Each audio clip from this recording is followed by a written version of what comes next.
मदतीला सागर आले आणि न मिळणारे दाखले सुद्धा पटापट मिळायला लागले। पाहूयात नेमकं काय घडलं।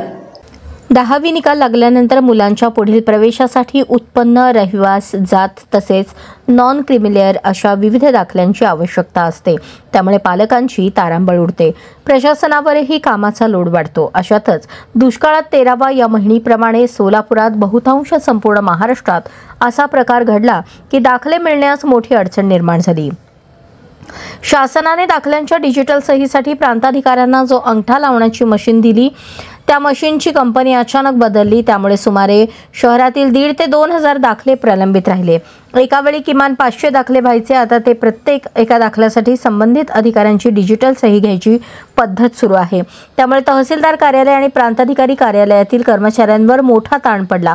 बाहेर शेकडो नागरिक मुलांचे दाखले द्या म्हणून यायचे, प्रत्येकाचे समाधान करायचे ही कर्मचाऱ्यांसाठी तारेवरची कसरत होती। पण उपविभागीय अधिकारी क्रमांक 1 या कार्यालयातील महसूल सहाय्यक सुरेश स्वामी या कर्मचाऱ्याने प्रांताधिकारी सदाशिव पडदुणे यांच्या मार्गदर्शनाखाली अतिशय मनापासून आणि झोकून देऊन काम केले। दिवसा नागरिकांचा त्रास नको म्हणून रात्री किमान 2 वाजेपर्यंत ऑफिसमध्ये बसून त्यांनी लोकांना दाखले वेळेवर मिळावेत म्हणून काम केले। अजूनही त्यांच्या कामाचा स्पीड कमी झालेला नाही।